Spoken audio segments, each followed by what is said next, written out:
Beloved, there is a quiet mystery in how God chooses to rest his favor upon a life. It is not loud, it is not proud, it does not announce itself with noise or applause. The favor of God is gentle, holy, and unmistakable. And when it rests upon a woman, it reshapes her heart, her walk, and even the atmosphere around her. Favor does not mean a life without tears. Favor does not mean exemption from pain. It means God has placed his hand upon you for purposes far greater than comfort. Tonight, let us open our hearts and recognize the sacred signs that reveal a woman who is truly favored by God. The first sign is a deep hunger for God that never leaves you. You may try to satisfy yourself with many things, but nothing fills the longing except his presence. Your soul aches for him in the quiet moments. You are not satisfied with form or routine. You want the living God. This hunger is not learned. It is placed within you by the Spirit himself. Many are religious, but few are hungry. If your heart continually longs to be close to him, that is not accidental. That is favor. The second sign is divine separation. God gently pulls you away from places, people, and patterns that no longer align with his purpose. Sometimes it feels like loss. Sometimes it feels lonely. You may wonder why doors close that once felt comfortable. But God separates what he favors. He removes distractions to protect what he has chosen. Favor often feels like isolation before it feels like elevation. The third sign is unusual sensitivity to the Holy Spirit. Your conscience is tender. Small compromises trouble you deeply. What others excuse, you cannot. You sense when God is pleased and when he is grieved. This sensitivity is not weakness, it is sacred. God entrusts his presence to those who guard it carefully. If your heart trembles at his whisper, you are walking in favor. The fourth sign is strength formed through suffering. Favored women are often misunderstood. They endure trials that shape their character rather than destroy their faith. You have cried, but you did not quit. You have been wounded, but you did not harden your heart. God allows pressure not to break you, but to refine you. Favor is not proven in comfort, it is revealed in endurance. The fifth sign is a quiet authority in prayer. When you pray, heaven listens. You may not pray loudly, but you pray deeply. Your words carry weight because they are birthed in surrender, not performance. God has taught you how to linger in his presence. You intercede with tears, faith, and persistence. This authority is not visible to the world, but it is known in the spiritual realm. Favor gives a woman access to God's heart. The sixth sign is a life that points others to God, not to you. There is a fragrance about you, peace, humility, love. People feel safe around you. They sense something different, even if they cannot explain it. You do not seek attention, yet God's light shines through you. Favor never glorifies self, it magnifies God. When he trusts you with his favor, he knows you will give him all the glory. Beloved, if these signs resonate within your spirit, do not shrink back. Walk humbly, guard his presence. Favor is not given to make you great, but to make him known. Heaven has marked you, not for display, but for devotion. Remain yielded, remain obedient, remain soft before him. For a woman favored by God is a vessel through which his love, power, and mercy flow into a broken world, and that is the highest calling of all. There is a hunger that cannot be taught, cultivated by effort, or manufactured by religion.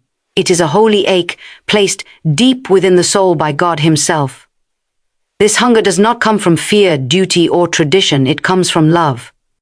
A woman favored by God finds that her heart is never fully satisfied with surface-level faith. She may participate in routines, attend gatherings, and fulfill responsibilities, yet something within her continually reaches for more of him.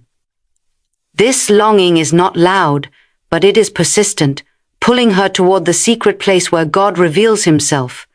This hunger awakens in quiet moments, when no one is watching and no applause is offered. It stirs early in the morning and late in the night, when the soul feels empty without his presence. She may try to distract herself with work, relationships, or achievements, but the hunger remains untouched by worldly fulfillment. Nothing replaces the peace that comes when she lingers before God. This is because her spirit recognizes its source. What she desires is not answers, blessings, or outcomes, but God Himself. Often this hunger is misunderstood, even by those closest to her. Others may see her devotion as excessive or unnecessary, not realizing that she is responding to an inner call she cannot silence. She is drawn to prayer not out of obligation, but out of need. She opens her heart to God because she knows life without His nearness feels incomplete. This hunger reshapes her priorities, teaching her to value presence over performance and intimacy over image. There are seasons when this longing intensifies, especially in times of weakness or loss. Instead of running away from God, she runs toward Him. Tears become prayers, silence becomes worship, waiting becomes sacred. In these moments, she discovers that hunger is not a sign of lack, but a sign of invitation. God allows the longing because He desires closeness. He draws her deeper, not to overwhelm her, but to reveal His heart. This hunger also refines her discernment. She becomes sensitive to what feeds her spirit and what drains it. She learns to step away from voices that dull her desire for God, and to lean into moments that sharpen her awareness of Him. Entertainment loses its hold, and distractions lose their appeal, because her soul has tasted something far greater. She is not chasing experiences, she is responding to relationship. As this hunger grows, it begins to shape her character. Pride fades in the presence of holiness. Self-sufficiency gives way to dependence. She understands that her strength flows from surrender, not control. The more she seeks Him, the more she realizes how much she needs Him. This longing keeps her humble, teachable, and spiritually awake, guarding her from complacency. God entrusts this hunger to those He favors because He knows it will lead them back to Him again and again. It becomes the quiet force that anchors her faith through every season. When circumstances change and people fail, the hunger remains, guiding her heart back to the One who satisfies beyond words. There comes a sacred moment in the life of a woman favored by God when familiar things no longer fit the way they once did. Places that felt comfortable begin to feel restrictive. Conversations that once energized her now leave her empty. Relationships she cherished may quietly drift away. This is not rejection, and it is not punishment. It is divine separation. God, in His tenderness, begins to remove what cannot follow her into the next season of purpose. This separation often feels confusing at first. She may question her own heart, wondering why she no longer finds joy in what once satisfied her. Yet deep within, there is a knowing that God is at work. He is not taking things from her to leave her empty, but to create space for Himself. When God favors a woman, He guards her destiny closely. He separates her from influences that would dilute her devotion or distract her from His voice. Divine separation is rarely drama. Tick. It happens quietly, gently, sometimes painfully. Doors close without explanation. Invitations stop coming. Paths she expected to walk no longer open before her. In these moments, loneliness can creep in, whispering that something is wrong. But heaven sees it differently. God often hides what He is preparing. He draws His favored ones away, so they can hear Him without noise, pressure, or interference. This separation also reveals who and what truly belongs in her life. God removes relationships built on convenience rather than covenant. He exposes connections that pull her away from holiness instead of drawing her closer to Him. It is not that others are evil, it is that they are not assigned to the journey God has set before her. Favor requires alignment, and alignment requires separation. As this process unfolds, her dependence shifts. She learns not to lean on people, approval, or familiarity. She learns to lean on God alone. In the quiet, He becomes her companion. In the stillness, His voice grows clearer. What once felt like loss begins to feel like protection. God is shielding her from emotional attachments and spiritual environments that could hinder what He is forming within her. Divine separation also prepares her to carry greater responsibility.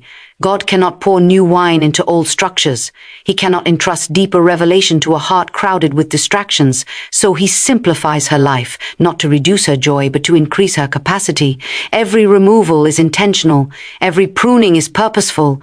There will be moments when she longs for what was familiar, when memories try to pull her backward, but even then, God gently reminds her that what He is doing now is greater than what she is leaving behind. Separation sharpens her focus. It teaches her obedience without explanation and faith without certainty. In time, she realizes that this separation is not permanent isolation but preparation. God is aligning her with the right people, the right place, and the right season. He is teaching her to recognize His leading above all other voices. What felt like being set aside is actually being set apart, marked by heaven, protected by love, and guided by purpose that only God can fulfill. A woman favored by God carries within her a tenderness that the world often misunderstands. Her heart is unusually sensitive, not fragile, but finely tuned to the movements of the Spirit. She notices what others overlook. She feels unease where others feel nothing. This sensitivity is not emotional weakness. It is spiritual awareness shaped by intimacy with God. Her inner life is governed by a quiet attentiveness to what pleases Him and what grieves Him. This sensitivity begins in the conscience. Small compromises disturb her peace.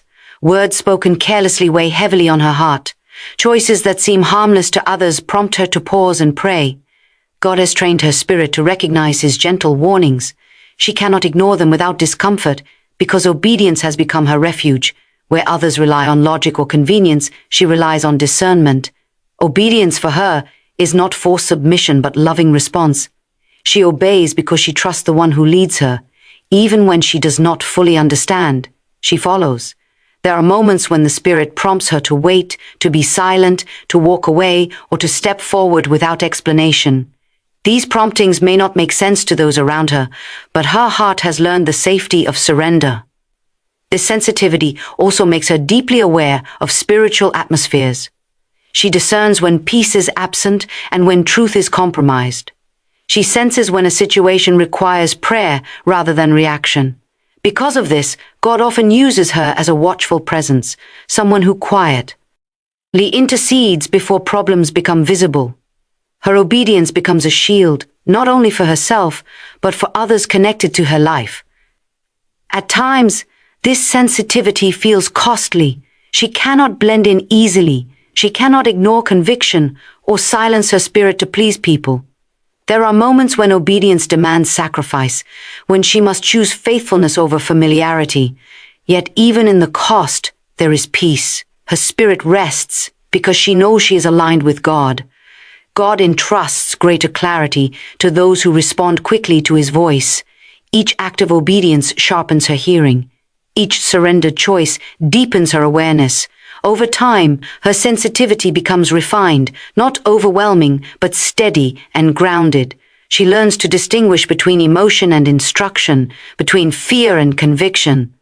This obedience also shapes her humility. She does not boast in spiritual insight because she knows it is a gift, not an achievement. She remains teachable, knowing that pride dulls discernment. She stays close to God because distance weakens sensitivity. Her greatest desire is not to appear spiritual, but to remain pleasing to Him. Through this surrendered life, God protects her from paths she was never meant to walk. He redirects her before damage is done. He comforts her when obedience feels lonely. Her sensitivity becomes the place where God communes with her, guides her steps, and guards her heart.